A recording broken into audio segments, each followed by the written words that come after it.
designer Masahiro Sugiyama, during a fit of boredom, programmed Sonic and Tails into 1995's Fighting Vipers for self-amusement.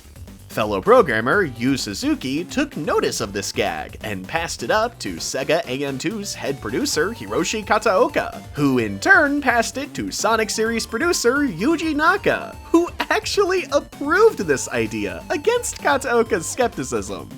Interestingly, whereas Kataoka's concern was putting Sonic's family-friendly characters in such violent circumstances, Naka's concern, as expressed in the February 1996 issue of Sega Saturn magazine, was whether or not they could pull off a smooth gaming experience, since Sonic had a big head and small arms. But of course, things would come around for the development team. Launched on May 1996 in Japan, Sonic the Fighters would mark the Sonic franchise's first debut in 3D. For the first few months of development, the players would only get glimpses of the game through screenshots focused on popular Sonic characters posing in 3D environments. Japanese players would finally be able to get their hands on the game on February 1996, when Sonic the Fighters would have a playable demo at the Amusement Machine Operators Union Show, often shortened to AOU Show. Here we can see screenshots from 3 stages: Aurora Icefield, Mushroom Hill, and Death Egg's Eye. Newcomers Bean the Dynamite and Bark the Polar Bear would make their debut here, though Bark's design is quite different from the final, and debatably more generic. Sega would eventually announce a Sega Saturn port of Sonic the Fighters, but this would fall through, and the game wouldn't see a home console port until its inclusion in the Sonic Gems collection, and its ports on PlayStation Network and Xbox Live Arcade. But Sega wasn't done with putting the blue blur on the Saturn. Somewhere between the first and second quarter of 1996 was the start of another project, Sonic Saturn, a counterpart project to the infamous Sonic Extreme. Sonic Saturn's development life began within STI Burbank, a studio established under Sega Technical Institute by developers Peter Morawiecz, Adrian Steffens, and Howard Drossen. STI Burbank's goal was to compete with Nintendo's groundbreaking Super Mario 64, which meant adapting Sonic's classic formula into 3D. Graphically, the game would use sphere rendering technology, which keeps those pesky polygonal edges from showing, as seen by many 3D games of the era. While not much is known about Sonic Saturn's main gameplay loop, there is information on its bonus stages.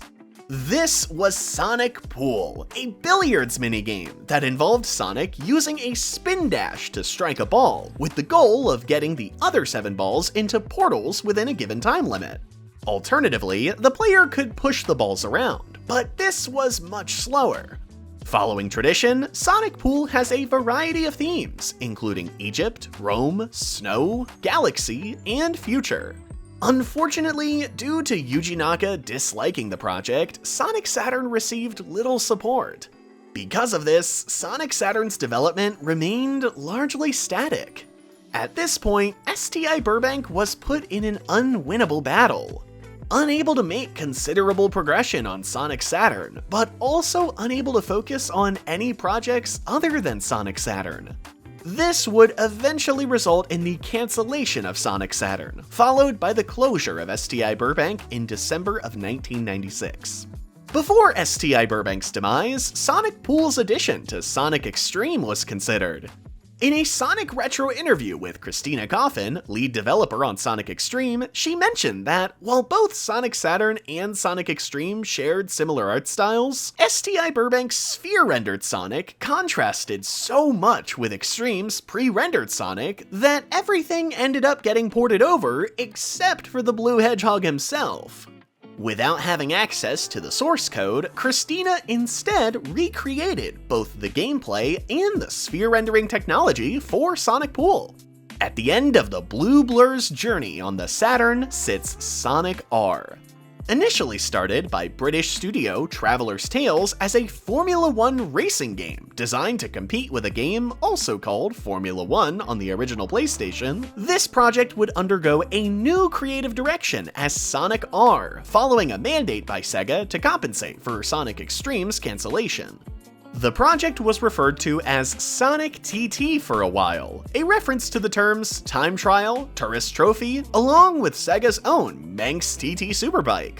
John Burton, head of Traveler's Tales, now TT Games, and YouTube channel Game Hut, has published videos showcasing the oldest builds of the game. First is Prototype 0.1. There are no characters. There's only a first-person perspective. This has minimal texture work and no sky texture. Movement is currently limited to just a rail that goes around the track. Next is Prototype 0.2. At this point, there are character models. The models are not animated. For unknown reasons, Sonic's model is flickering. The game is still on a rail. The game has a Sonic model with a metallic texture used to test environment mapping on characters, but this was only used for the trophy and title screen. You cannot collect rings. Interestingly, the background for Resort Island is taken from Miggy Mania, another Traveler's Tales game. Next is Prototype 0.3. The game is no longer on rails, but there's still no animations for the characters. Following this, there are now secret areas. There's now a collect animation for rings. There's simple AI for opponent racers. During development, Sonic Team would design the tracks on paper, followed by Traveler's Tales interpreting the drawings into 3D. The game originally had a mirror mode that flipped the tracks, but this mode was scrapped when the draw code would have to be rewritten to accommodate this feature. Sonic R would be shown at E3 1997, where studio head John Burton would recall people giving up when they fell into the water due to Sonic's speed being greatly reduced under such conditions. In response to this, Sonic's underwater speed was sped up. Please like the video and subscribe! Join GameFAQs Special to access our exclusive library of member-only episodes, including one on every Sonic voice actor. Our first member will get to choose a game for us to cover, and we'll use ideas from other members too. Thanks for watching. This has been a GameFAQs Special.